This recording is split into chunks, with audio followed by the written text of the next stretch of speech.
শালা কি যে কাম করছি। মানে এই যে কথা আছে না, চোর গেলে বুদ্ধি বাড়ে।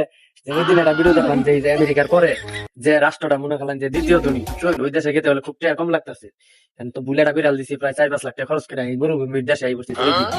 এখন পরে আমি এই ঘটনা যখন শুনলাম আর ভিডিওটা দেখলাম, পরে সার্চ দিলাম, সার্চ দিয়ে দেখি কি ব্রাহ্মণবাড়িয়া।